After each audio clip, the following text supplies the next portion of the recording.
Chainsaw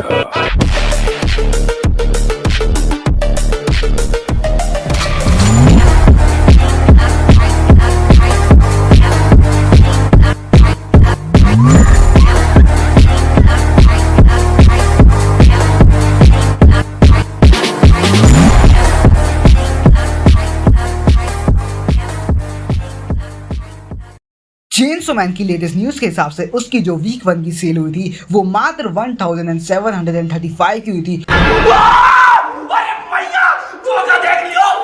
और वही cell week 2 में जाके 325 पहुंच गई। मुझे अपने घर जाना है और तुम वीक 3 की पूछो मत। तो It was a sad day for everyone. People gathered to remember the previous host. What's up anime? Anime का full form all nerds having interest in mature entertainment. तो मेरे प्यारे बच्चे भी हो, कैसे हो? चेनसो मैन की डीवीडी सेल, ब्लू-रे सेल का हाल काफी ज्यादा बुरा चल रहा है और इसके पीछे का ट्रिगर पॉइंट क्या है, रीजन क्या है, अब फ्यूचर क्या होगा चेनसो मैन का, इन सब के ऊपर मैं कंप्लीट वीडियो आज की बनाया हूँ और बात कर रहा हूँ। तो चल पे नए आए हो, सब्सक्राइब करो यार, वीडियो को लाइक करो, शेयर करो। So let's get into this video. आइए देखते मजा आएगा। 今から浮きます。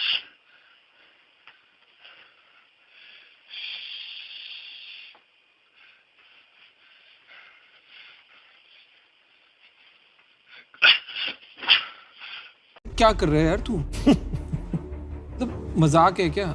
इससे पहले कि मैं तुम्हें ये बताऊं कि चेनसो मैन की सेल इतनी कम क्यों है, उससे पहले मैं तुम्हें ये बताना चाहता हूं कि ये सेल इतनी ज़रूरी क्यों है। क्यों सेल ही ये डिसाइड करती है कि सेकंड सीजन आएगा या नहीं आएगा, या सेकंड सीजन का बजट कितना रखना है, या इस एनीमे को ही रखना है या नहीं रखना डिसाइड होता है। तो मैं तुम्हारे सामने अभी कुछ स्टैट्स रखने वाला हूँ जिसके अंदर मैं बताऊंगा कि नॉर्मली, यूजुअली, ओकेजनली कितनी सेल होती है एनीमे की ब्लू-रे डीवीडी के फॉर्म में। सो डीमन स्लेयर की अराउंड 28,000 हुई थी, जुत्सु काइसन की अराउंड 26,000 हुई थी, लव लाइफ की 21,000, लेक्रेस रिकॉल 23,000 और स्पाइक्स फैमिली के अराउंड 8,000। ये सारे स्टैट्स सिर्फ 1 वीक के हैं। और अगर तुम लोग अभी सोच रहे हो कि स्पाइक्स फैमिली का इतना कम क्यों है, इसका जवाब मैं वीडियो के एंड में दूंगा।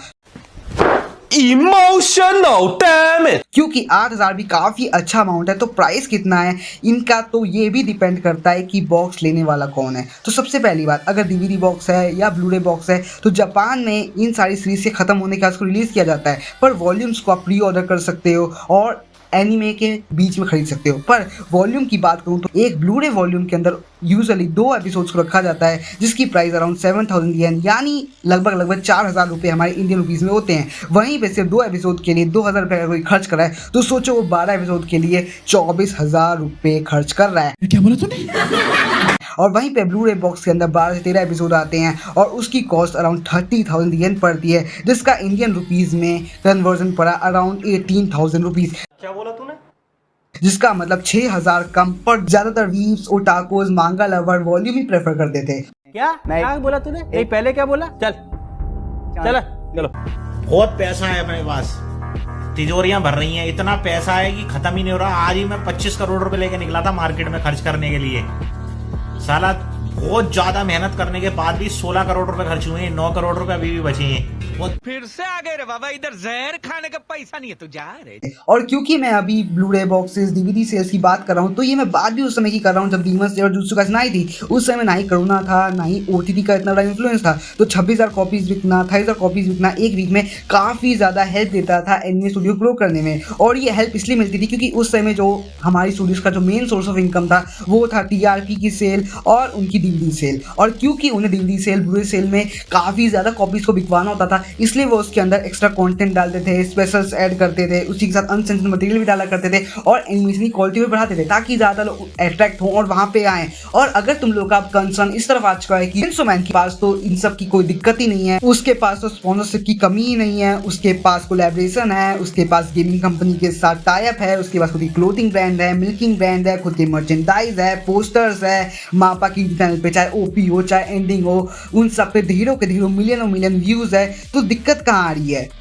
ये फंस गया सीएम। तो दिक्कत यहाँ आ रही है कि मापा को 1 रुपया भी नहीं मिलने वाला है, क्योंकि ये जितना का जितना पैसा है ये सारा पैसा का पाई इसके पब्लिशर सीसुई के पास जाएगा और इसके स्ट्रीमिंग लाइसेंसर्स के पास जाएगा। और जो मापा को जहाँ से पैसा मिलता है वो बस टीवी के टीआरपी, जिस स्ट्रीमिंग प्लेटफॉर्म को उसने लाइसेंस रेंट किया है वहां से, और इस ब्लू-रे सेल से। इसके अलावा 1 पाई उसको नहीं मिलती है। और ये बात मैं नहीं कह रहा हूँ, ये बात कही थी विद स्टूडियो के डायरेक्टर कि जो फिजिकल डीवीडी सेल है ये जापान के एनिमे इंडस्ट्री का सबसे बड़ा पार्ट है। बड़ी बड़ी इंडस्ट्रीज, बड़ी बड़ी ऑर्गेनाइजेशन, बड़ी बड़ी पब्लिशर्स, स्ट्रीमिंग प्लेटफॉर्म, सब लोग एक ही चीज़ को देखते हैं, वो है ब्लू-रे डीवीडी सेल। क्योंकि उसके अंदर एक बंदा चल के जा रहा है, उस ब्लू-रे डिस्क को खरीद रहा है, अपने महीने की सारी इनकम को उस पर लगा रहा है, तो पता चलता है कि वो कितना ज़्यादा उस एनीमे से कनेक्टेड है, कितना ज़्यादा वो एनीमे उसके लिए प्रॉमिसिंग है। और यही चीज़ आगे के सीजन्स आने में, उसके आगे के मर्चेंडाइज निकालने में, उन सब में काफ़ी ज़्यादा हेल्प करती है। और यही चीज़ ने काफ़ी बड़ा बैकफायर किया था जब हमारे विद स्टूडियो की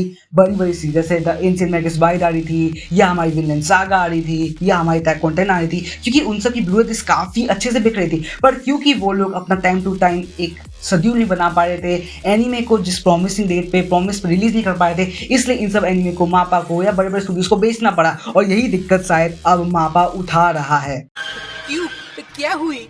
और मैं ऐसा क्यों कह रहा हूँ, क्योंकि मापा ने हाल ही में काफ़ी सारी एनीमे की लाइसेंसिंग अपने नाम पे करवाई है। उसके अलावा अटैक ऑन टाइटन की डिलेज बढ़ती जा रही है, जुजुत्सु काइसेन की डिले हो चुकी है, चेनसो मैन के अंदर से 12 एपिसोड डाले गए थे, तो काफ़ी कुछ इंटरनली चल रहा है। तो सबसे बड़ी बात अब निकल के आ रही है कि चेनसो मैन का सीजन 2 आएगा या नहीं आएगा। तो उसके लिए मेरे पास कुछ पॉइंट्स हैं जिसके बाद मैं ये कंफर्म कर दूंगा कि आएगा या नहीं आएगा। तो पॉइंट नंबर 1, एडॉप्शन। चाहे हमारी चेनसो मैन कैसी भी सीरीज निकली हो, पर मैं एक बात जरूर कह पाऊंगा कि एक अनफेथफुल एडॉप्शन थी, क्योंकि जिस तरीके से की जो कलरिंग, जो टोनिंग, जो स्टाइलिंग थी, वो काफ़ी ज़्यादा डिफरेंट वाइब्स दे रही थी और मांगा को बिल्कुल भी फॉलो नहीं कर रही थी। जितने भी सीन आए एनिमे सीरीज में, चाहे वो हार्ट ब्रेकिंग सीन्स हो या चाहे वो डार्क सीन हो, थ्रिलिंग सीन हो, वो उतना ज़्यादा फील नहीं हुए जितना वो उस मांगा में फील हो रहे थे हमें। वहीं पे पॉइंट नंबर 2 है जापानीज ऑडियंस और वहाँ का फैन बेस। क्योंकि जापान की ऑडियंस वहाँ के फैन बेस के बीच में चेनसो मैन काफ़ी ज़्यादा पॉपुलर है, तो सबने चेनसो मैन को अप टू डेट मांगा पर रखी है। तो जितने भी चेंजेस हुए, जितने भी चीज़ों को मैनिपुलेट किया गया, उन्हें बिल्कुल भी पसंद नहीं आया। और उन्हें एक ही बात बोली, अगर आपको मैनिपुलेटिव गेम खेलना है, आपको चेंजेस करने हैं, तो आप किसी ओरिजिनल एनिमे में बनाओ और उसमें करो। जैसे लेक्रेस रिकॉल, जो पहले से आप कह रहे हो एडॉप्शन बना रहा हूँ और आप उसके ऊपर चेंजेस कर रहे हो, हमें पसंद नहीं आएगा। तो जो पॉइंट नंबर 3 उसी के साथ जो निकल के आया वो था इंटरव्यू। तो चेनसो मैन के एपिसोड 4 के समय एक इंटरव्यू रखा गया था जहाँ पे उसके अंदर डायरेक्टर ने ये बात बोल दी कि उन्हें एनिमे ट्रूप उतना भी पसंद नहीं है। तो तुम्हें नहीं पता, तो एनिमे ट्रूप होता है नाक से खून निकलना, अटैक से पहले अटैक का नाम चिल्लाना, हारने से पहले पावर की ब्रेकिंग होनी, तो ये सब चीज़ें एनिमे ट्रूप में आती है। और उनने एक बात और ऐड की कि वो चेनसो मैन के ऑथर फुजीमोटो को एक रियलिस्टिक और ऑथेंटिक एक्सपीरियंस देना चाहते हैं और उनको हॉलीवुड स्टाइल मूवी प्रेजेंटेशन देना चाहते थे, इसलिए उन्हें ऐसे रेफरेंस भी डाले ओपी में।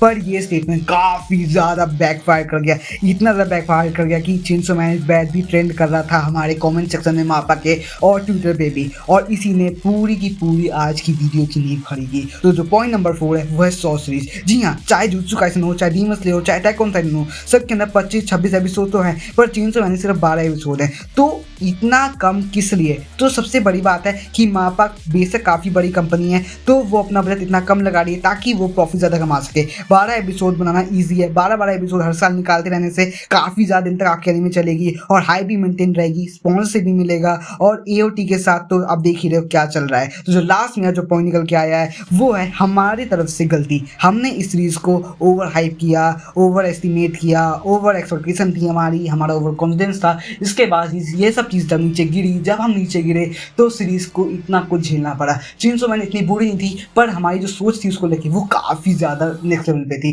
तो एक बात इस वीडियो को कंक्लूड करते हुए मैं कहूँगा कि चेनसो मैन का सीजन 2 बेशक आएगा, क्योंकि हर स्टूडियो से गलती होती है और मैं चाहूँगा कि हमारा स्टूडियो सीख जाए गलतियाँ से कैसे सीखते हैं। तो आज की वीडियो को रैप अप करता हूँ, उसी के साथ स्पाइक्स फैमिली का इतना कम ब्लू-रे सेल क्यों था उसका रीज़न बताता हूँ।